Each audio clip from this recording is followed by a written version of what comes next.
എന്തൊക്കെയുണ്ട് വിശേഷങ്ങള്? എല്ലാവർക്കും സുഖം തന്നെയെന്ന് വിശ്വസിക്കുന്നു. ഞങ്ങളിവിടെ സുഖമായിരിക്കുന്നു. അപ്പോൾ ഞാൻ ഇന്ന് വന്നിരിക്കുന്നത് ബൺ പൊറോട്ടയുടെ റെസിപ്പി ആയിട്ടാണ് കേട്ടോ. ഇതിന് മുൻപ് ഞാൻ പലതവണ ബൺ പൊറോട്ട ട്രൈ ചെയ്തിട്ടുണ്ടായിരുന്നു. പക്ഷേ എന്താ പെർഫെക്റ്റ് ആയിട്ട് വന്നില്ല. ഞാൻ അതിനുശേഷം ആ പരിപാടി നിർത്തി വെച്ചിരിക്കുകയായിരുന്നു. പക്ഷേ ഹൃദയം സിനിമ കഴിഞ്ഞ് വന്നതിന് ശേഷം ഭയങ്കര ഇൻസ്പിറേഷൻ തോന്നി വീണ്ടും പലതവണ ട്രൈ ചെയ്തപ്പോൾ അവസാനം നല്ല പെർഫെക്റ്റ് ആയിട്ട് വന്നു. അപ്പോൾ താങ്ക്സ് പറയാനുള്ളത് വിനീതിൻ്റെ അടുത്താണ്. വിനീത് തന്ന ഇൻസ്പിറേഷൻ കൊണ്ടാണ് ഞാനിന്ന് ട്രൈ ചെയ്തത്. അപ്പോൾ ഒരുപാട് സന്തോഷം തോന്നി. അപ്പോൾ എല്ലാവരും തയ്യാറാക്കി നോക്കണം. അതിനുശേഷം അഭിപ്രായം പറയാനും വീഡിയോ ഇഷ്ടമായിട്ടുണ്ടെങ്കിൽ ഷെയർ ചെയ്യാനും മറക്കരുത്. അപ്പോൾ ഒട്ടും താമസിച്ചിട്ട് നമുക്ക് എങ്ങനെയാണ് രുചികരമായിട്ടുള്ള ഹൃദയം സ്പെഷ്യൽ മധുര സ്പെഷ്യൽ ബൺ പൊറോട്ട തയ്യാറാക്കാം എന്ന് നോക്കിയിട്ട് വരാം. അപ്പോൾ നമുക്ക് നമ്മുടെ പ്രിയപ്പെട്ട ഹൃദയം സ്പെഷ്യല് മധുര സ്പെഷ്യല് ബൺ പൊറോട്ട എങ്ങനെയാണ് തയ്യാറാക്കാമെന്ന് നോക്കാം. അതിനുവേണ്ടി നമുക്ക് ആദ്യം വേണ്ടത് ഒരു മുട്ടയാണ്. മുട്ട ഉപയോഗിക്കാത്തവര് മുട്ടയ്ക്ക് പകരമായിട്ട് നമ്മൾ ഉപയോഗിക്കുന്ന ഓയിലിന്റെ അളവ് കുറച്ച് കൂട്ടി കൊടുത്താൽ മതി. റൂം ടെമ്പറേച്ചറിലുള്ള മുട്ട ഒരെണ്ണം പൊട്ടിച്ചിട്ട് കൊടുക്കാം. നന്നായിട്ട് ഇതൊന്ന് ബീറ്റ് ചെയ്ത് കൊടുക്കാം കേട്ടോ. അതിലേക്ക് 1.5 ടീസ്പൂൺ പഞ്ചസാര നമ്മൾ ചേർക്കുന്നത് നമ്മുടെ പൊറോട്ടയ്ക്ക് നല്ല ബ്രൗൺ ഷെയ്ഡ് കിട്ടാൻ വേണ്ടിയിട്ടാണ് കേട്ടോ. പിന്നെ ടേസ്റ്റും കിട്ടാൻ വേണ്ടിയിട്ടാണ്. പിന്നെ ഞാനിതിൽ ചേർക്കുന്നത് 1 ടീസ്പൂൺ ഉപ്പ്. ടേബിൾ സ്പൂൺ അല്ല, ടീസ്പൂൺ ആണ് കേട്ടോ. പിന്നെ ഇവിടെ പൊറോട്ട നല്ല സോഫ്റ്റ് ആയി കിട്ടാൻ വേണ്ടിയിട്ട് 1 നുള്ളു ബേക്കിംഗ് സോഡ ഉപയോഗിക്കുന്നുണ്ട്. പക്ഷെ നിങ്ങളുടെ അടുത്ത് ബേക്കിംഗ് സോഡ ഇല്ലെങ്കിൽ നമ്മൾ കൂടുതൽ സമയം നന്നായിട്ടൊന്ന് അടിച്ചു കൊടുത്താൽ മതി, കുഴച്ചു കൊടുത്താൽ മതി. ഇത്രയെന്ന് പറഞ്ഞാൽ കുറച്ചെന്ന് പറഞ്ഞാൽ അത്രയും കുറച്ച് മാത്രം, ഓപ്ഷനിലാണ്. പക്ഷെ ഞാൻ ചേർക്കുന്നുണ്ട് കേട്ടോ. മിക്സ് ചെയ്യാം. പിന്നെ ഇവിടെ ചേർക്കുന്നത് ചെറിയ ചൂടുള്ള പാല് 1/2 കപ്പ് കേട്ടോ. ചെറു ചൂടാണ്, ഒരുപാട് ചൂടാവാൻ പാടില്ല. അതുപോലെ തന്നെ 3 ടേബിൾ സ്പൂൺ ഓയിൽ. മുട്ടയില്ലെങ്കിൽ 1/4 കപ്പ് വരെ ഒഴിക്കാം. മിക്സ് ചെയ്യാം. അതിനുശേഷം 1/4 കപ്പ് നോർമൽ ടെമ്പറേച്ചറിലുള്ള വെള്ളം. ഇതിലോട്ടാണ് നമ്മൾ പൊടി ചേർത്ത് കൊടുക്കുന്നത്. ഞാനിവിടെ 2.5 കപ്പ് മൈദ അളന്ന് വെച്ചിട്ടുണ്ട്. അപ്പൊ മൈദ ഇനിയും വേണമെന്നുണ്ടെങ്കിൽ എക്സ്ട്രാ ചേർത്ത് കൊടുക്കുക. അപ്പൊ ആദ്യമേ തന്നെ ഒരുപാട് മൈദ ഒരുമിച്ച് ഇതിലേക്ക് ഇടരുത്. 1 കപ്പ് അളന്നിട്ട് ഇതിലോട്ടങ്ങ് പതുക്കെ ഇട്ട് കൊടുത്ത് മിക്സ് ചെയ്ത് കൊടുക്കുക. മിക്സ് ചെയ്യുക. അതിനുശേഷം ബാക്കിയുള്ള 1.5 കപ്പ് പതുക്കെ ആഡ് ചെയ്ത് കൊടുക്കുക. 1.5 കപ്പ് ഞാൻ അളന്ന് വെച്ചിരിക്കുന്നത് മാത്രം. നിങ്ങളുടെ ഓരോരുത്തരുടെ അനുസരിച്ച് മാറ്റം വരും. അപ്പോൾ അവസാനം ഞാൻ പറഞ്ഞുതരാം ഞാൻ എത്ര ഉപയോഗിച്ചു എന്നുള്ള കാര്യം കേട്ടോ.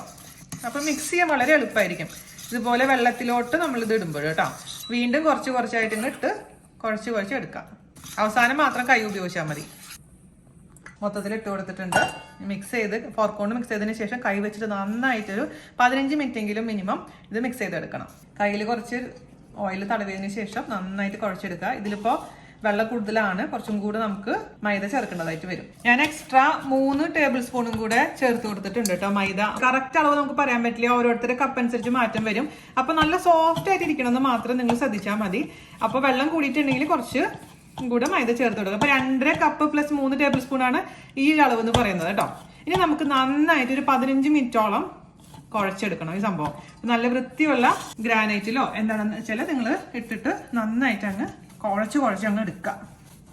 എക്സസൈസും കൂടെ ആയിക്കോട്ടെ. നന്നായി കുഴച്ചെടുത്തിട്ടുണ്ട്. ഇങ്ങനെ തൊട്ട് കഴിഞ്ഞ് ഉള്ളിലോട്ട് പോകുന്ന രീതിയിൽ കുഴച്ചെടുത്തിട്ടുണ്ട്. പിന്നെ കുഴക്കാൻ കുറച്ചും കൂടെ എളുപ്പത്തിൽ ഞാൻ കാണിച്ചു തരാം. അങ്ങനെ വെച്ച് കഴിഞ്ഞാൽ അങ്ങനെ ആക്കുക. അപ്പോൾ ഇങ്ങനെ ആക്കുമ്പോൾ ഈ ഒരു സംഭവങ്ങൾ ഇങ്ങനെ വിടർന്ന് വരുന്നുണ്ട്. അങ്ങനെ കുറേ പ്രാവശ്യം ആക്കി കഴിഞ്ഞാലും നമുക്ക് നന്നായിട്ടത് സോഫ്റ്റായി കിട്ടും. അഥവാ നമ്മളെ ഗ്രാനൈറ്റിലൊക്കെ ഇട്ട് കുഴയ്ക്കാൻ മടിയുള്ള ആൾക്കാരോടാണ് ഞാൻ പറയുന്നത് കേട്ടോ. ഈ രീതിയിൽ നമുക്ക് കുഴച്ചെടുക്കാം. അപ്പോൾ നമുക്ക് ഇത് കുറച്ച് നേരമല്ല, ഒരു 2-3 മണിക്കൂർ റെസ്റ്റ് ചെയ്യാൻ വേണ്ടി കണ്ടിട്ട് എടുത്ത് വെക്കണം. പാത്രത്തിൽ കുറച്ച് എണ്ണ ഒഴിച്ച് കൊടുക്കുക, സ്പ്രെഡ് ചെയ്ത് കൊടുക്കുക. അതിനുശേഷം നമ്മുടെ മാവ് റെസ്റ്റ് ചെയ്യാൻ വേണ്ടി വെക്കുക. അതിൻ്റെ പുറത്തും കുറച്ച് എണ്ണ ഒന്ന് തടവി കൊടുക്കുക. ഡ്രൈ ആവാതിരിക്കാൻ വേണ്ടിയിട്ട് നമ്മളങ്ങനെ ചെയ്യുന്നത് കേട്ടോ. ഇതൊരു 2-3 മണിക്കൂർ. ഇപ്പോൾ നിങ്ങൾ രാത്രി ഇത് കുഴച്ച് വെച്ച് രാവിലെ ഉണ്ടാക്കാം കേട്ടോ. ഒരു കുഴപ്പമില്ല, കേടൊന്നാവില്ല. 12 മണിക്കൂർ ഇരുന്നാലും അത്രയും നല്ലതായിരിക്കും. പക്ഷെ ഞാനിപ്പോൾ ഒരു 3 മണിക്കൂറാണ് റെസ്റ്റ് ചെയ്യാൻ വെക്കുന്നത്. നമുക്കിതിൻ്റെ മുകളിൽ ഒരു നനഞ്ഞ തുണി ഇട്ട് കൊടുക്കാം. അതിനുശേഷം അടച്ച് വെച്ചിട്ട് 3 മണിക്കൂറിന് ശേഷം ഇത് കുഴച്ചെടുക്കാം വീണ്ടും കേട്ടോ. അപ്പോൾ ഒരു 3 മണിക്കൂർ കഴിഞ്ഞിട്ടുണ്ട് കേട്ടോ. 2 മണിക്കൂർ വെച്ചാലും കുഴപ്പമൊന്നുമില്ല. നമുക്കിത് എടുക്കാം. കുറച്ച് എണ്ണ ഇവിടെ നിന്ന് തടവി കൊടുക്കാം. അതിനുശേഷം വീണ്ടും 2-3 മിനിറ്റ് ഒന്ന് നന്നായി ഒന്ന് കുഴച്ചെടുക്കാം. നല്ല സോഫ്റ്റ് ആയിട്ടുണ്ടാവും ഈ സമയം കൊണ്ട്. 2-3 മിനിറ്റ് കുഴച്ചതിന് ശേഷം നമുക്കിതിനെ ചെറിയ ഉരുളകളാക്കി അങ്ങ് മാറ്റണം. ഇതിന് നമുക്ക് ഈക്വലായിട്ട് ഉരുളകളാക്കി മാറ്റണം. അപ്പോൾ നമുക്ക് 9 ഉരുളയും അടിപൊളിയായിട്ട് ഞാൻ വെച്ചിട്ടുണ്ട്. അപ്പം അതിൻ്റെ പുറത്ത് കൂടെ കുറച്ചും കൂടെ ഓയിലങ്ങ് സ്പ്രെഡ് ചെയ്ത് കൊടുക്കാം. ഡ്രൈ ആവാതിരിക്കാൻ വേണ്ടിയിട്ടാണ് നമ്മളിങ്ങനെ ഓയിൽ തടവി കൊടുക്കുന്നത്. ഇനി ഇതും ഞാൻ 1 മണിക്കൂർ വെക്കുകയാണ് കേട്ടോ. സമയം ഉണ്ടെങ്കിൽ വെച്ചോളൂ. കാരണം അത്രയും സമയം വെക്കും തോറും അത്രയും സോഫ്റ്റ് ആയിട്ട് മാറും നമ്മുടെ പൊറോട്ട.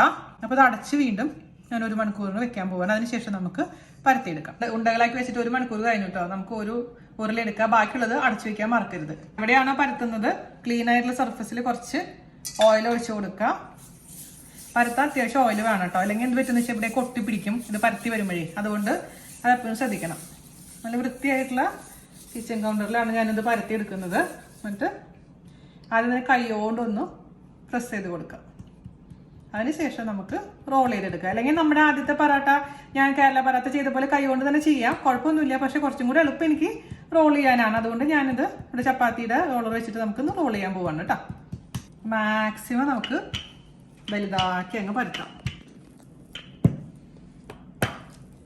നീളത്തിലൊന്ന് പരത്തിയതിന് ശേഷം വീതിയിൽ അങ്ങ് പരത്താം.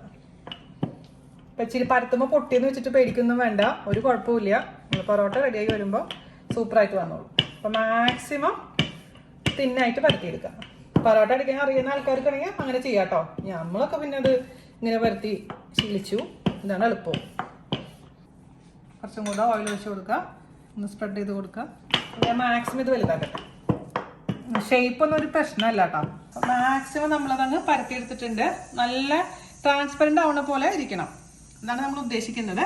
ഇനി നമുക്ക് എന്താ ചെയ്യേണ്ടതെന്ന് വെച്ച് കഴിഞ്ഞാൽ ഇതങ്ങ് ഈ ഭാഗത്ത് നിന്ന് അങ്ങ് എടുക്കുക. ഇത്രയും നോക്കിയേ, ഇത്രയും നൈസായിട്ടുള്ളൊരു സംഭവമാണ്. പാട പോലെ ഇരിക്കുന്നതാണ്. ഇങ്ങോട്ട് മടക്കി കൊടുക്കുക. അതേപോലെ തന്നെ ഇവിടെ നിന്ന് എടുത്തിട്ട് ഇങ്ങനെ വെച്ചു കൊടുക്കാം. മനസ്സിലായോ? എന്നിട്ട് നമുക്ക് മടക്കാം. ഇതുപോലെ 1 ഇത് 3 അവിടെ നിന്ന് ഇങ്ങോട്ട് മടക്കി ഒരു ഭാഗം ഇതിൻ്റെ ഉള്ളിലോട്ടങ്ങ് വെച്ചു കൊടുക്കുക.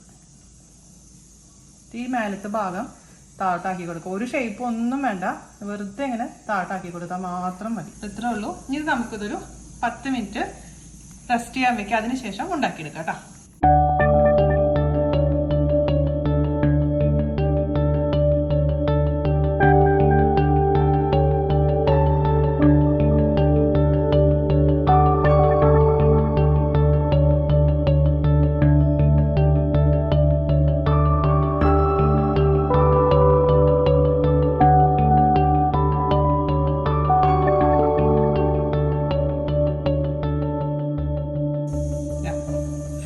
നമുക്ക് എത്ര കിട്ടിയിരിക്കുന്നത്? 2.5 കപ്പ് മാവിൽ നിന്ന് 9 എണ്ണമാണ് കിട്ടിയിരിക്കുന്നത്.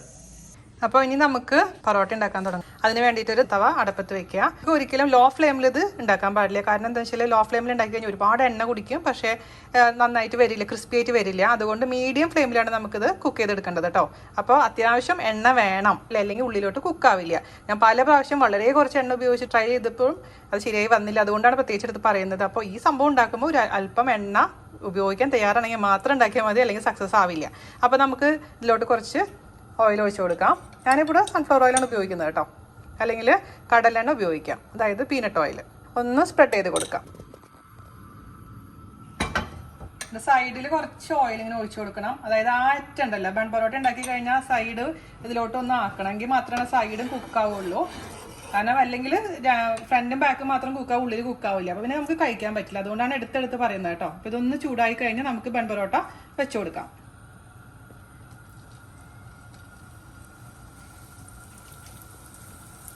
ഞാൻ പറഞ്ഞ പോലെ ചൂട് മീഡിയം ആണ്, എപ്പോഴും ശ്രദ്ധിക്കുക. 1 മിനിറ്റ് ആയതിനു ശേഷം നമുക്ക് ഇതിന്റെ മുകളിൽ കൂടെ കുറച്ച് ഓയിൽ ഒഴിച്ച് കൊടുക്കണം. അതിനുശേഷം പല പ്രാവശ്യം തിരിച്ചു മറിച്ചിട്ടതിന് ശേഷം കുക്ക് ചെയ്തെടുക്കണം കേട്ടോ. അതിന് പെട്ടെന്ന് തന്നെ മറ്റേ പൊറോട്ടയുടെ പോലെ കുക്കാവില്ല. മേലേക്ക് കൂടെ കൂടെ ഒഴിച്ചു കൊടുക്കാം.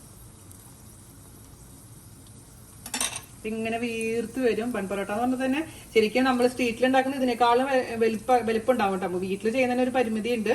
അവർ ചെയ്യുന്ന പോലെ അടിക്കാനൊന്നും പറ്റാത്തതുകൊണ്ടാണ്. എന്നാലും വലിയ മോശമില്ലാണ്ട് വരുന്നുണ്ട്. നമുക്കിനി അങ്ങ് തിരിച്ചിടാം.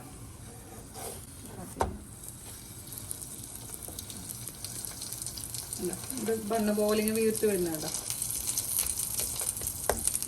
അപ്പോൾ മീഡിയം ഫ്ലെയിമിൽ തിരിച്ചു മറിച്ചിട്ട് നല്ല ക്രിസ്പി ആവുന്നവരെ, നല്ല ഗോൾഡ് കളർ ആവുന്നവരെ നമുക്കിതങ്ങ് കുക്ക് ചെയ്തെടുക്കാം കേട്ടോ. ഗോൾഡ് കളർ സൈഡിൽ വന്നിട്ടുണ്ട്. അതുപോലെ തന്നെ ഇത് കുറച്ചും കൂടെ ഗോൾഡ് കളർ വരണം കേട്ടോ, എന്നാലും ഉള്ളിൽ കുക്കാവുള്ളൂ. പിന്നെ ഈ ഭാഗത്തേക്കാണ് ഞാൻ പറഞ്ഞത് കുറച്ച് എണ്ണ ഈ സൈഡിലേക്ക് ആക്കിയിട്ട് ഇവിടെ ഇങ്ങനെ മുട്ടിച്ചു കൊടുക്കുക. അപ്പോൾ കുറച്ച് എണ്ണ സൈഡൊക്കെ ആയിട്ട് അത് മൊരിഞ്ഞ് കിട്ടും സൈഡെല്ലാം. അവരൊക്കെ നല്ല എന്താ പറയുക കല്ലിലാണ് ചെയ്യുക. ഒരുപാട് എണ്ണ ഉണ്ടാവും. നമുക്ക് ഒരുപാട് എണ്ണ ഒന്നും ഒഴിക്കാൻ പറ്റില്ല. അതുകൊണ്ട് നമുക്ക് പറ്റുന്ന രീതിയിൽ നമുക്കങ്ങ് റെഡിയാക്കി എടുക്കാം. മാക്സിമം എണ്ണ കുറച്ചിട്ടുണ്ട്, എന്നാലും എത്ര കുറച്ചാലും കുറച്ച് എണ്ണ വേണം. അപ്പോൾ നമ്മുടെ ആദ്യത്തെ ബൺ പൊറോട്ട റെഡി ആയിട്ടുണ്ട്. ഇതൊരു പ്ലേറ്റിലോട്ട് മാറ്റാം. ഒരു 3-4 എണ്ണം റെഡി ആയതിനു ശേഷം നമുക്ക് ഒരുമിച്ച് അങ്ങ് അടിച്ചെടുക്കാം കേട്ടോ.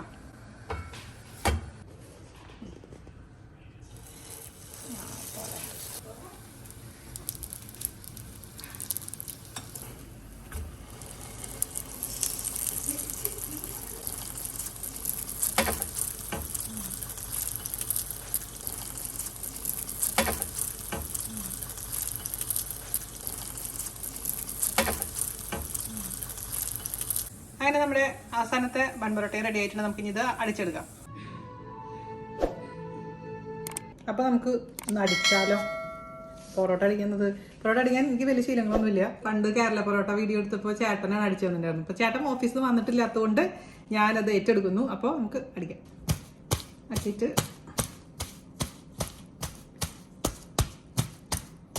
ചൂടുണ്ട്, എണ്ണ ഉണ്ട്, പിന്നെ അത് ടിഷ്യൂ പേപ്പറിലൊക്കെ ഒന്ന് ഇതാക്കിയിട്ട് ശേഷം ഉപയോഗിച്ചാൽ മതി. അപ്പോൾ ഇതിൻ്റെ ഇത് വേണ്ടതെന്ന് വെച്ച് കഴിഞ്ഞാൽ പുറത്ത് നല്ല ക്രിസ്പി ആയിരിക്കണം, ഉള്ളിൽ നല്ല സോഫ്റ്റ് ആയിരിക്കണം. അതാണ് നമുക്ക് വേണ്ടത്. അപ്പോൾ നമ്മുടെ പൊറോട്ട അടിച്ചിട്ടുണ്ട്. ലേസ് നോക്കൂ കുട്ടികളെ, ലേസ് നോക്കൂ, അടിപൊളിയായിട്ടുണ്ട്. ഉള്ളിൽ നല്ല സോഫ്റ്റും പുറത്ത് നല്ല ക്രിസ്പി ആയിട്ടുണ്ട്. വീട്ടിലുണ്ടാക്കാൻ പറ്റുന്ന രീതിയിൽ നമുക്ക് ഉണ്ടാക്കിയെടുത്തിട്ടുണ്ട്. അതേപോലെ മറ്റൊരു പുറത്തുണ്ടാക്കുന്ന പോലെ നമുക്ക് എന്തായാലും ഉണ്ടാക്കാൻ പറ്റില്ല. എന്നാലും മാക്സിമം നന്നായിട്ടുണ്ട് എന്നാണ് ഞാൻ വിശ്വസിക്കുന്നത്. ജാൻ ചേട്ടൻ വന്നിട്ട് ബീഫ് കറിയുടെ കൂടെ ഒന്ന് കൊടുത്ത് നോക്കാം. ചേട്ടന്റെ അഭിപ്രായം നമുക്ക് നോക്കാം കേട്ടോ. ഓക്കെ. ഇന്നലെ ഞാൻ കഴിച്ച സാധനമല്ല. എന്നിട്ട് ബൺ പൊറോട്ട ജാൻ ചേട്ടൻ കഴിക്കാൻ പോണു കേട്ടോ. വിനീത് ശ്രീനിവാസനെ ഞാൻ സമർപ്പിക്കുന്നു. വിനീത് കാരണമാണ് ഞാനിപ്പോൾ ഈ കടുങ്കൈ ചെയ്തത്. ഞാൻ വേണ്ടാന്ന് വെച്ച ഒരു സംഭവമായിരുന്നു ബൺ പൊറോട്ട.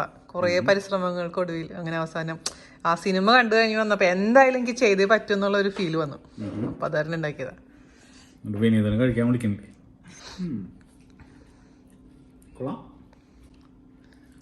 ബീഫ് കറിയില് കുതിർന്ന പൊറോട്ടയും എല്ലുള്ള ഇറച്ചിയാണോ? അതിന്റെ വ്യത്യാസം അറിയാം. ആ എല്ലുള്ള ഇറച്ചി വാങ്ങിച്ചാൽ ഒന്ന് എല്ല് കടിക്കാൻ കിട്ടും. അതൊരു പ്രത്യേക ടേസ്റ്റാ. ഇത് ഞാൻ എന്തായാലും ഉണ്ടാക്കാൻ വേണ്ടി വാങ്ങിച്ചത് ആക്ച്വലി. എല്ലുള്ള ഇറച്ചി പ്ലസ് എല്ലില്ലാത്ത ഇറച്ചി പകുതി ആയിട്ട്. പക്ഷെ പെട്ടെന്നാണ് പ്ലാൻ മാറ്റിയത്. വിന്താലും പൊറോട്ടയും കോമ്പിനേഷൻ ശരിയല്ലെന്ന് താങ്കളല്ലേ എന്നോട് പറഞ്ഞത്. അപ്പൊ പിന്നെ ഞാൻ നോർമൽ നമ്മുടെ നാടൻ കറിയാക്കി. അപ്പൊ ധൈര്യമായിട്ട് ട്രൈ ചെയ്തോളൂ കേട്ടോ. എല്ലാവരും ട്രൈ ചെയ്തിട്ട് അഭിപ്രായം പറയണേ. പൊറോട്ട ബീഫ് കറി ഓൾറെഡി പോസ്റ്റ് ചെയ്തിട്ടില്ല. ബീഫ് കറി already post ചെയ്തിട്ടുള്ളതല്ലേ? Beef curry try ചെയ്തോട്ടെ. അതിന്റെ ലിങ്ക് ഞാൻ താഴെ തരാം. നാടൻ കേരള ബീഫ് കറിയാണ്, എളുപ്പത്തിലുള്ള ബീഫ് കറിയാണ് കേട്ടോ അത്. അതുപോലെ തന്നെ ഈ പൊറോട്ടയും ട്രൈ ചെയ്തിട്ട് നിങ്ങളുടെ ഫീഡ്ബാക്ക് എന്തായാലും ഇടാം. നമുക്ക് സമയമുണ്ടല്ലോ. എന്ത് ബീഫ് എന്തായാലും ഉണ്ട്. നമുക്ക് ഉണ്ടാക്കാം ഉടനെ തന്നെ ഉണ്ടാക്കാം കേട്ടോ. അപ്പൊ ടാറ്റ ബൈ ബൈ.